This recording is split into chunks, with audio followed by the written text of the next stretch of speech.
Communities in Schools, our program was incorporated in 1989.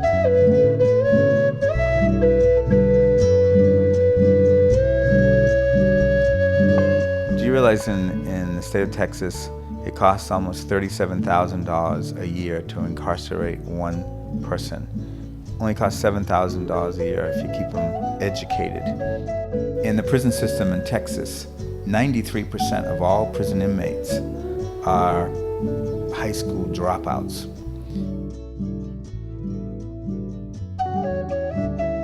We're losing our students at a risk of like about 40% over a 4-year period. Somebody told me one time, take a look at a football stadium and how do you determine how many kids are going to drop out of school? They said in 4 years, half the stadium will have dropped out of school.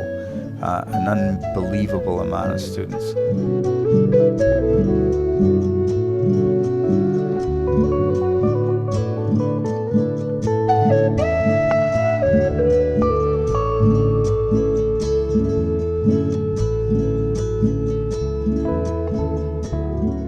Education must be the priority for this community, or we're going to continue with the welfare state that we've actually we've built here in our community.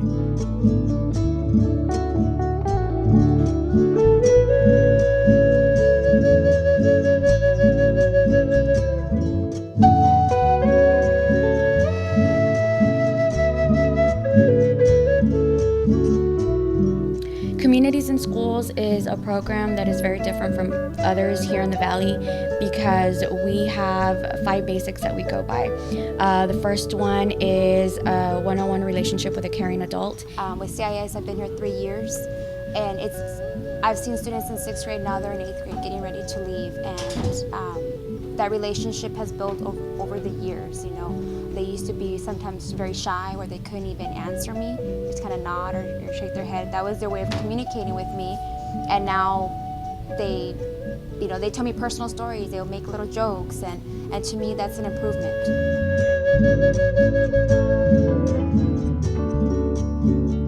Well, the communities in school, let me start out by commending Ms. Gina Zapata because she talks to a lot of our students one-to-one, and that's what a lot of students need. They need one-to-one conversation with a professional person that makes our students feel more empowered because they're able to speak to an individual one-to-one in the confines of a private office. And basically what that means is that a site manager is always there to hear the stories of a child. So they always have somewhere to run to.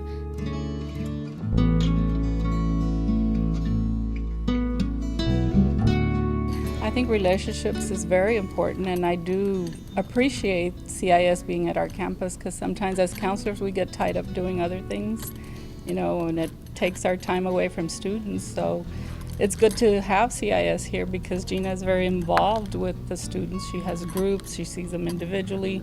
I've seen her help them with academics, tutoring. So it's a very good program. The program that we've been talking about in this film is about that. It's about community, and we often talk about communities in schools as being a program. It really is not a program. It's about relationships, and it's about community and the absence of it per se. You wish you could do more for them. You wish that, you know, if there was any way that you could help them and their family, that you would do it if you had the means to do it. And you consider yourself lucky for having such a good life, you know, and we all have our own issues and our own problems, but when you see sometimes what they go through at home, You just think I'm the luckiest person, and I have nothing to be complaining about because it could be so much worse. What I mean by that is a lot of the kids that are growing up today that we end up seeing at communities or schools are kids that have no safety net. They have no belief in themselves because there's very few adults in their lives that are positive role models.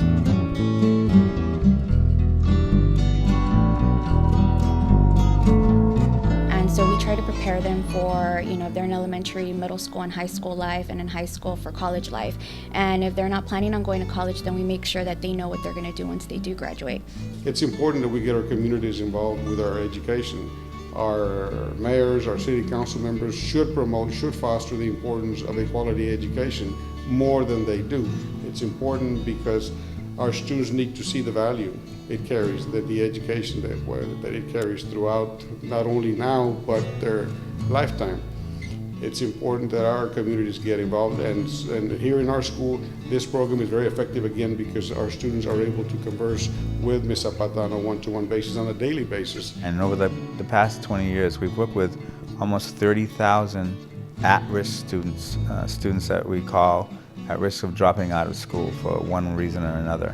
In the Valley, right now, we're working here in Hidalgo County with 2,300 case-managed kids in 25 different schools.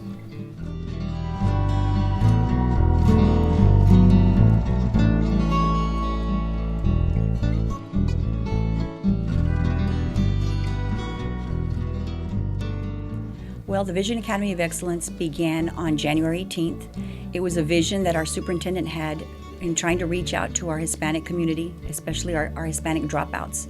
We service students between the ages of 18 and 25, and these are students that are either in high school, that this is their 5th year in high school and haven't been successful in at that level, or we also target our students that are out in the community that dropped out within the last few years, and we're trying to get them back into the system to get them graduated from high school. I'm 23, and when I was in high school, I didn't drop out, but I tried my best because I was pregnant in my last year, and I tried my best with being pregnant and being in school, which was very hard. I don't know if you've heard the saying, but they say kids having kids, and that's how I felt, like I was too young to have a baby.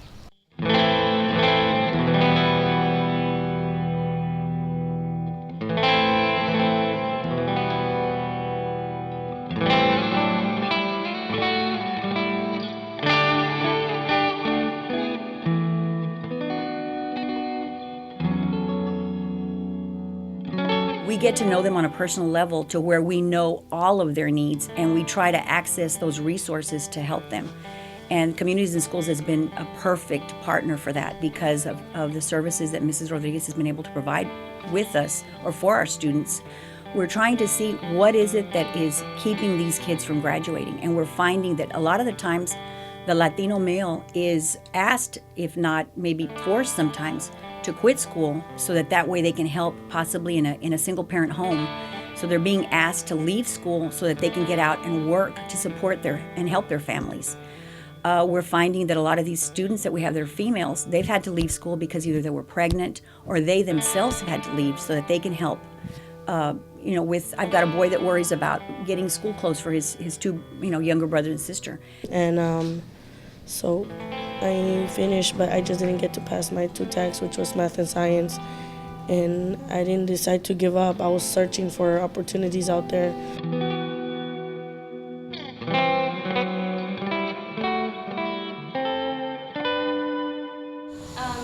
Actually, when I dropped out of school, I didn't really think that I didn't know what was gonna happen. Like, I had a lot of goals, but they got delayed, honestly.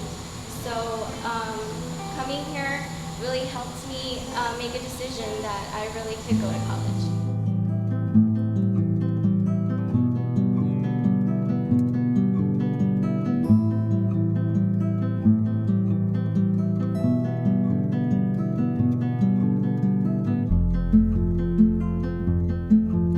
We were very lucky. The week that we started, we found out that we were going to be able to get a social worker with the Communities in Schools program.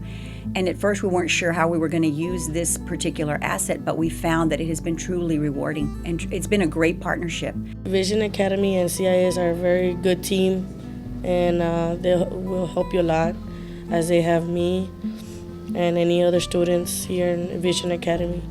Yes, I would recommend a lot of students or many other people, CIS and Vision Academy too. I have talked to a lot of people. Yeah, CIS really helps you.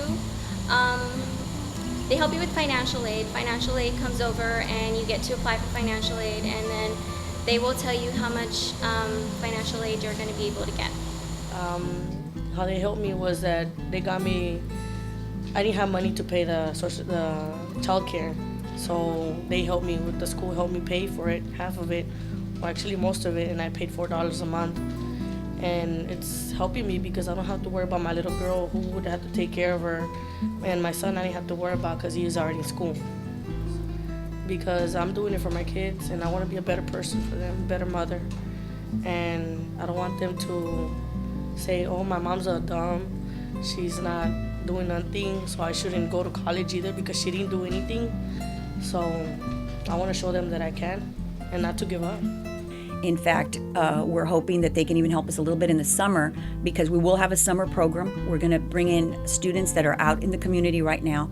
We were also applied for a grant with the Texas Education Agency, and we were lucky enough to get that grant. So we want to bring in new students that are also recovered dropouts. We're going to continue with this program with the students that we have that did not graduate. We're also going to bring in the students from the 3 high schools that are seniors that did not complete their tax or credits, and they'll be coming here in the summer to also try to get that, what they need to graduate. But definitely we do need for Communities in Schools to be our partner.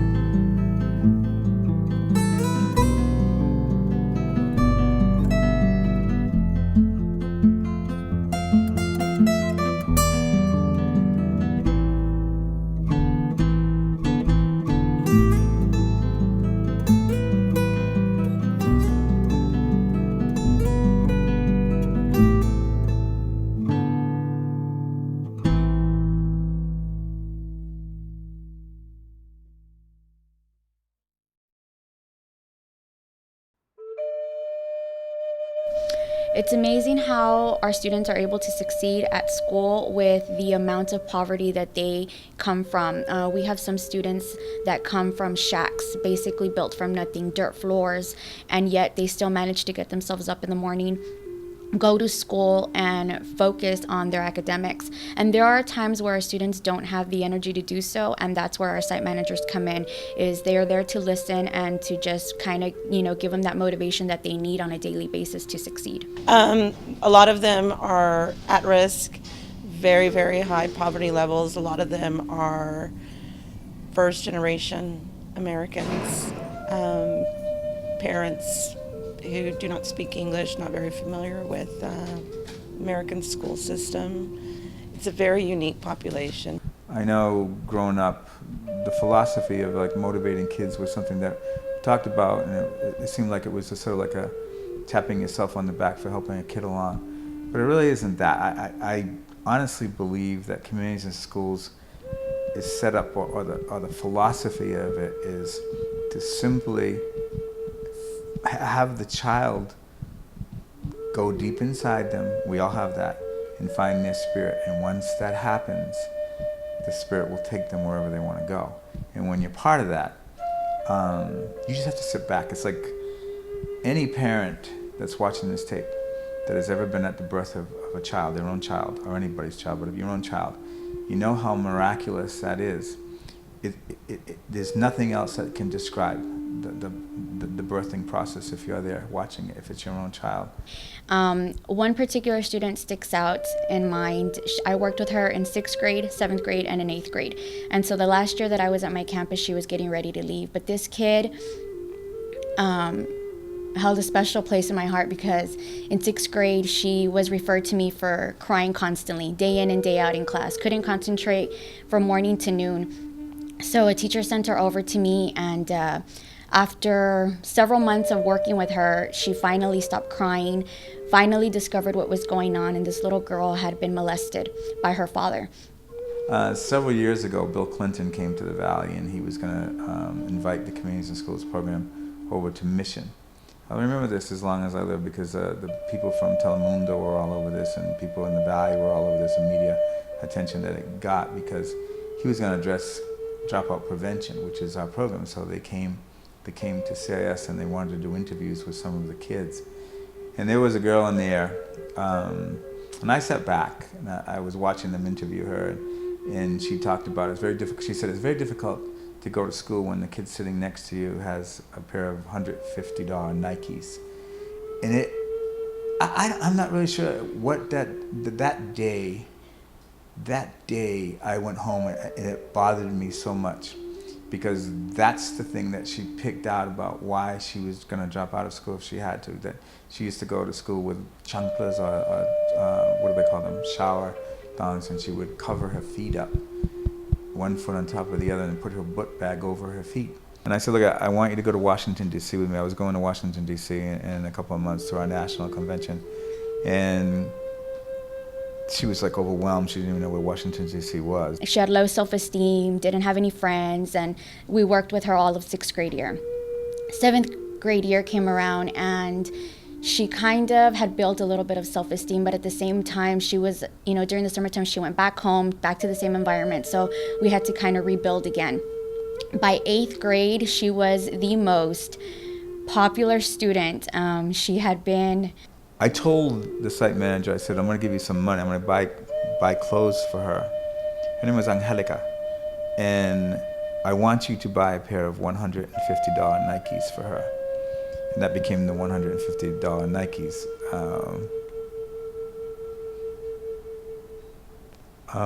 Story. She had so many friends, and she had grown out of this little girl image. Oh, you're gonna make me cry. Out of this little girl image that, she had come across in 6th grade, and she couldn't stop crying at the end of the year once I left, or when she was leaving, because she said that there was nobody that could ever understand her, and there was nobody that knew where she was coming from except for me.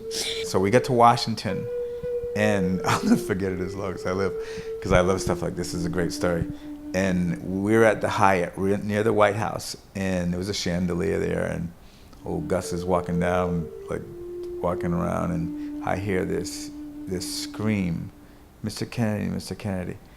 And I saw her, and she was down the other end of the hall.